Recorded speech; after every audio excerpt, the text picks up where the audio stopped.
ಅವರು ಯಾರು ಗಲಾಟೆ ಮಾಡಿದವ್ರಿಗೆಲ್ಲ ಅರೆಸ್ಟ್ ಮಾಡಿದ್ದಾರೆ, ಏನು ತೊಂದರೆ ಇಲ್ಲ. ಆಮೇಲೆ ಗಣೇಶನ್ ಇಮರ್ಸ್ ಮಾಡಿದ್ದಾರೆ. ಆಮೇಲೆ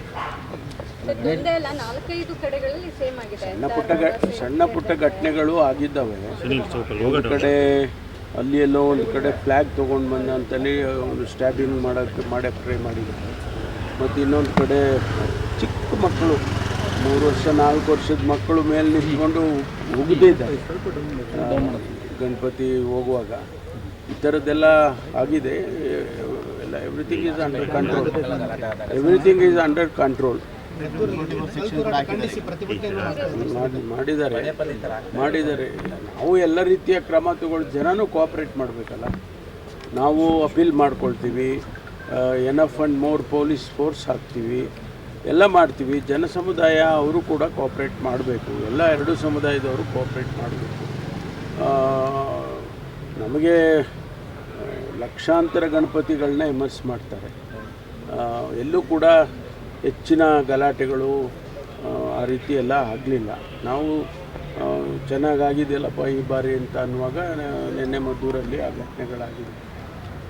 ಒಟ್ಟಾರೆ ಕಾನೂನು ಪ್ರಕಾರ ಏನು ಕ್ರಮ ತಗೋಬೇಕೋ ಅವ್ರ ಮೇಲೆ ಖಂಡಿತವಾಗಿ ತಗೊಳ್ತೀವಿ ಹೇಳ್ತಾ ಇರ್ತಾರೆ. ಅವರು ಹೇಳ್ತಾ ಇರ್ತಾರೆ.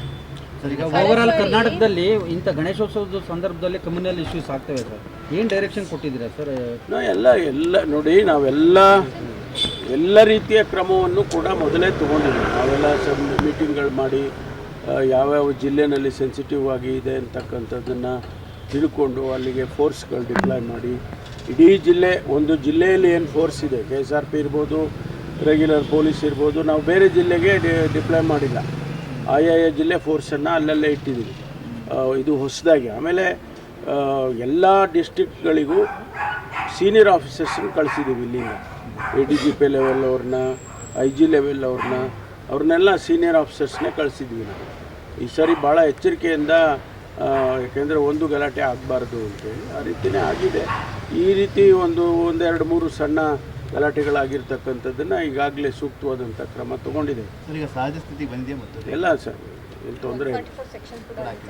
ಎಲ್ಲ ಪ್ರಿಕಾಷನರಿಗೆಲ್ಲ ಮಾಡಬೇಕಲ್ಲ. ಪೊಲೀಸ್ನವ್ರು ಏನು ಪ್ರಿಕಾಷನರಿಯಾಗಿ ಏನು ಬೇಕೋ 144 ಆಗಲಿ, ಬೇರೆ ಬೇರೆ ರೀತಿಯಲ್ಲಿ ಏನು ಕ್ರಮ ತೊಗೋಬೇಕು ಎಲ್ಲ ಮಾಡ್ತಾರೆ.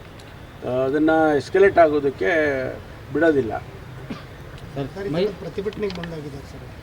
ಆಯ್ತು ಬಿಡ್ರಿ, ಅದು ಬೇರೆ ಇನ್ನೇನೋ ಕೇಳ್ತಾರೆ ಸರ್. ಈಗ ಮೈಸೂರು ಮಾದರಿಯಲ್ಲಿ ತುಮಕೂರು ದಸರಾ ಏನೋ ಮಾಡ್ತಾ ಇದ್ದೀರಂತೆ, ಎಲಿ ಟೂರಿಸಮು, ಪಂಜಿನ ಕವಾಯತ್ತು ಅಂತ. ಏನು ಸರ್ ವಿಶೇಷತೆ? ಏನಿಲ್ಲ, ಊರ ಹಬ್ಬ, ದಸರಾ ಹಬ್ಬ. ನಮ್ಮಲ್ಲಿ ಮಾರ್ನಾಮಿ ಅಂತೀವಿ. ಮಹಾನವಮಿನ ನಮ್ಮ ಹಳ್ಳಿನಲ್ಲಿ ಕರೆಯೋದು ಮಾರ್ನಾಮಿ ಅಂತ. ಆ ಹಬ್ಬ ಮಾಡ್ತೀವಿ, 11 ದಿವಸನೂ ಮಾಡ್ತೀವಿ. ಕಳೆದ ವರ್ಷ ದಸರಾ ತುಮಕೂರು ದಸರಾ ಅಂತ ಮಾಡಿದ್ವಿ. ಈ ವರ್ಷ 2ನೇ ವರ್ಷ.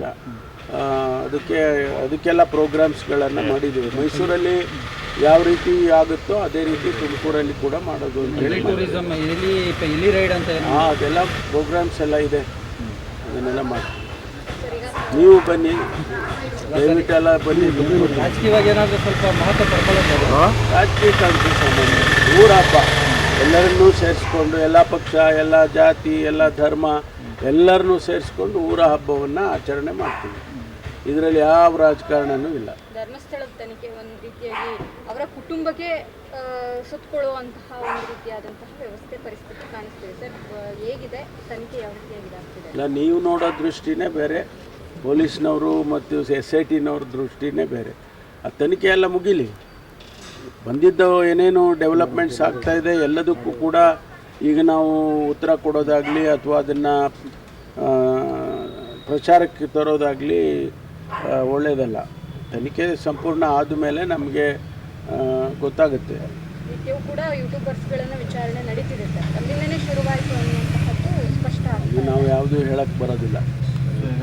ಯಾರ್ಯಾರು ಇದರಲ್ಲಿ ಲಿಂಕ್ ಇದೆ, ಯಾವ್ಯಾವ ಡೈರೆಕ್ಷನ್ಗೆ ಇನ್ವೆಸ್ಟಿಗೇಷನ್ ಹೋಗ್ತಾ ಇದೆ, ಅದನ್ನು ಅವ್ರು ಮಾಡ್ಕೊಳ್ತಾ ಇದ್ದಾರೆ. ಯೂಟ್ಯೂಬರ್ಸ್ ಇರ್ಬೋದು, ಬೇರೆಯವರು ಇರ್ಬೋದು, ಮಾಧ್ಯಮದವರು ಇರ್ಬೋದು, ಅಥವಾ ಸಾರ್ವಜನಿಕರು ಯಾರು ಅದೆಲ್ಲ ಹೇಳ್ತಾ ಇದ್ದಾರೆ. ಅದೆಲ್ಲ ಅಂತಿಮವಾಗಿ ಆಚೆ ಬರೋವರೆಗೂ ನಾವು ಏನು ಹೇಳಕ್ಕೆ ಬರೋದು. ಮಹಿಳಾ ಸಂಘಟನೆ ಮುಖಂಡರುಗಳು ಸೋನಿಯಾ ಗಾಂಧಿ ಅವರು ಲೆಟರ್ ಕೂಡ ಬರೆದಿದ್ರು ಸರ್. ಏನಂತ? ಡಿ ಕೆ ಶಿವಕುಮಾರ್ ಮತ್ತೆ ಲಕ್ಷ್ಮೀ ಹೆಬ್ಬಾಳ್ಕರ್ ಅವರು ರಾಜ್ಯದ ನಾಯಕರುಗಳು ಷಡ್ಯಂತ್ರ ಹೇಳಿಕೆಗಳು ಇದೆ. ಕೂಡ ಒಂದಿಷ್ಟು ಸಮಸ್ಯೆ ಆಗ್ತಿದೆ. ಆ ರೀತಿಯ ಹೇಳಿಕೆಗಳನ್ನ ಕೊಡಬಾರ್ದು ಅನ್ನುವಂತಹ ನಿರ್ದೇಶನವನ್ನ ನೀಡಿ ನೀವು ಅನ್ನುವಂತಹ ಲೆಟರ್ಗಳನ್ನು ಬರೆದಿದ್ದೀರಿ. ನಾನು ನೋಡಿಲ್ಲ, ಆದರೆ ನಾವು ಕೊಟ್ಟಿರ್ತಕ್ಕಂಥದ್ದು SITಗೆ ಯಾರು ನಾವು ಇಂಟರ್ಫಿಯರ್ ಆಗೋದಿಲ್ಲ. ಚೀಫ್ ಮಿನಿಸ್ಟರ್ ಆಗಲಿ, ನಾನಾಗಲಿ ಅಥವಾ ಯಾರೇ ಬೇರೆ ಯಾರೂ ಕೂಡ ಇಂಟರ್ಫಿಯರ್ ಆಗೋದಿಲ್ಲ. ಅವರು ಇನ್ವೆಸ್ಟಿಗೇಷನನ್ನು ಮಾಡಿ ಸಬ್ಮಿಟ್ ಮಾಡ್ತಾರೆ, ವರದಿಯನ್ನು ಕೊಡ್ತಾರೆ. Thank you.